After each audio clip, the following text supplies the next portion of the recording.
Found out my wife, 34 female, is having an affair. I'm, 38 male, devastated and stuck on what to do next. I've never been one to go through my partner's stuff. I always thought that trust was a foundation for a good relationship, but recently, something felt off with my wife. I can't quite explain it, just a gut feeling. So I ended up snooping on her computer one time when she was out, and God, in a way, I wish I hadn't.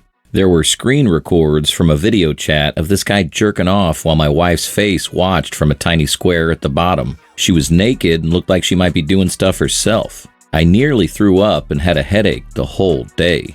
I did some snooping in her Facebook account and found messages where she's complaining about our relationship to this guy. She's putting on a facade of a woman stuck in a bad marriage with an uncaring partner and says shit like, "I wish I'd met you earlier," and "I'm stuck with OP who doesn't treat me right." The other guy agrees and says if he's given the chance, he'll welcome her with open arms. Oh well, he's married. It's been almost a week since I found out, and she doesn't know I know. I've been pretending everything's normal while feeling sick inside. I'm just horrified and disgusted. I thought we were solid. I've been a good husband, given her a good life, and I'm horrified that this is what I get in return. This can't be real. Here's my dilemma. I know if I confront her, she's gonna flip it back on me. I can already see the argument in my head. How dare you violate my privacy? She'll completely brush off the fact that she's cheating and make it all about how I snooped. She's the type who can turn it up to 11 with the yelling and accusations. I don't do well with that. I get flustered. My mind blanks out, and all the things I want to say just vanish. There's also no telling how crazy she'll get when confronted. I've read many a horror stories on here, how unsuspecting men ended up with charges for domestic abuse they did not commit. As of right now, we have a pretty comfortable life. She came with nothing to this marriage, and over the duration of our marriage, contributed nothing. So naturally, I'm terrified of losing half of what I've worked my ass off for. When we met, she was living in a crappy one-bedroom apartment with 2 other women, working a minimum wage job and living off scraps. She came from a really tough family situation and was raised by a single mom. I basically pulled her out of that shithole and gave her a much better life. I myself grew up watching my single mom barely scrape by and was empathetic of her situation struggling financially.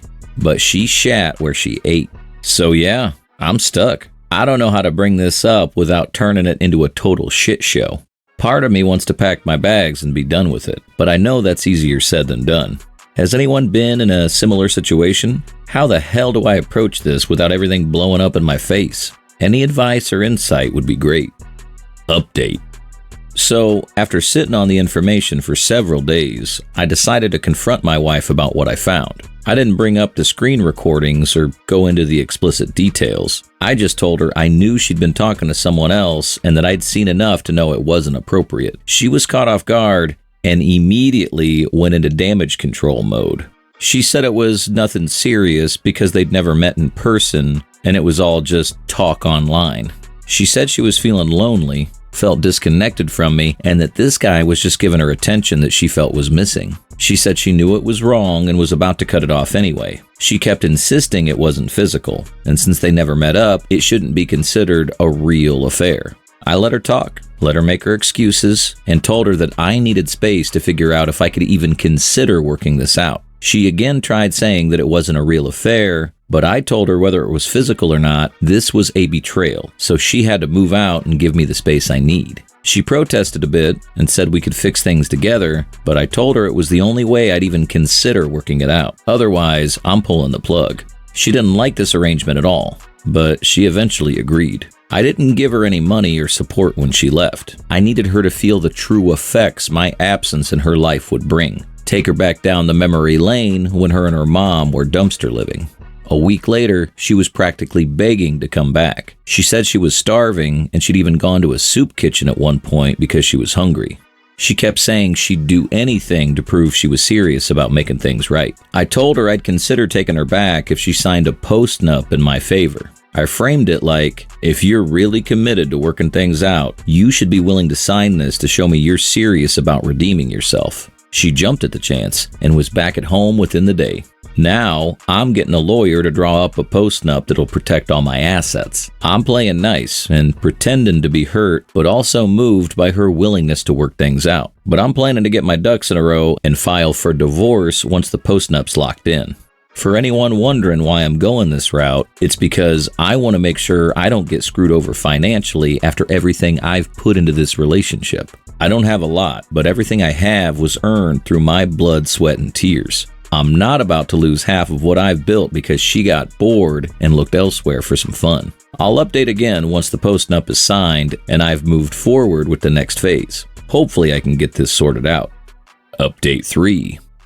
My lawyer drew up the post-nup. It states that in the event of a divorce, the house, the car, and all my savings stay with me. No alimony, no splitting assets, just a clean break. My lawyer advised I arrange for my wife to have her own lawyer or else the courts can claim coercion and dismiss the post-nup. Her lawyer advised her not to sign it. They told her it was pretty much the worst deal she could agree to and that she'd be left with next to nothing.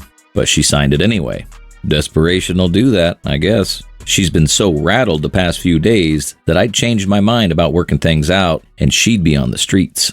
The moment she put her name on that dotted line, I felt a huge weight lifted off my shoulders. She thought it was a moment of us recommitting to each other, but I was celebrating something else entirely: my freedom.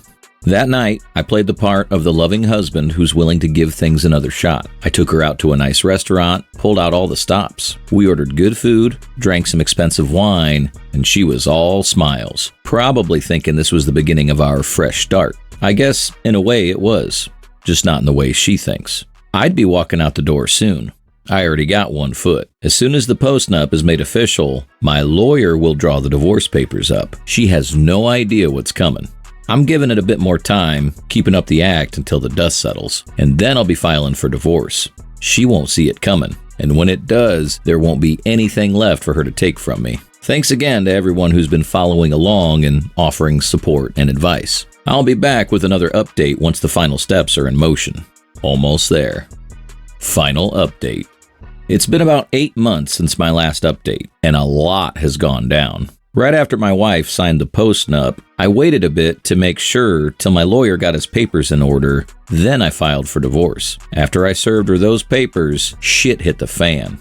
She was shocked that I'd do such a thing. At first, she tried turning waterworks on, and when that failed to have any effect, she tried to guilt trip me and saying she was pressured into signing the post-nup, that she only did it to prove her love, and that I was being heartless. She kept saying things like, "How could you do this after I signed those stupid papers too?" I just told her it was over and that she needed to leave the house.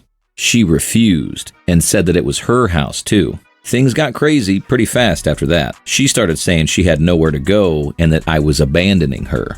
She called in her hen party, basically a group of other equally dramatic friends, for backup. They'd come around, make a scene, yell at me from the driveway, and basically tried to shame me into letting her stay. I finally had to let her stay temporarily, just to prevent things from getting convoluted. But it didn't stop there. She started breaking things around the house accidentally. She knocked over a bookshelf by mistake, accidentally broke a lamp, and once spilled a full pot of coffee all over my carpet, claiming she was just stressed. It got to the point where I had to ask my brother to move in with me for a while just to help keep things from getting even worse. I figured his presence might intimidate her, especially when I wasn't around.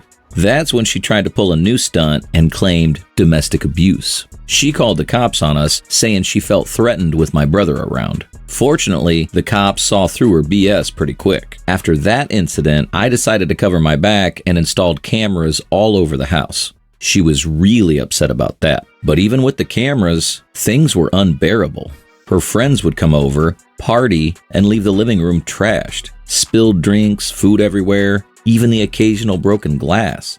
This nonsense went on for 3 long months while the divorce was being processed. It was a constant battle just to keep my sanity intact. Finally, the day came when the divorce was finalized. The post-nup held up perfectly in court, and she had to leave my place. She left the house sobbing, with her hen party in tow, who called me every name in the book. Brute, monster, heartless bastard, you name it, they screamed it. I just watched them go and didn't engage even when one of them got in my face. I had won, nothing else mattered. Now, I'm still cleaning up the mess they left behind, both literally and figuratively. She probably did about $3,000 worth of damage in those final months, but I'm not even going to bother with small claims court. I just want it all behind me. I'm finally free from all that chaos and betrayal. It's going to take a bit of time to get everything back to normal, but at least now I'm free from all the drama. Thanks to everyone who's been following along and offering advice and support.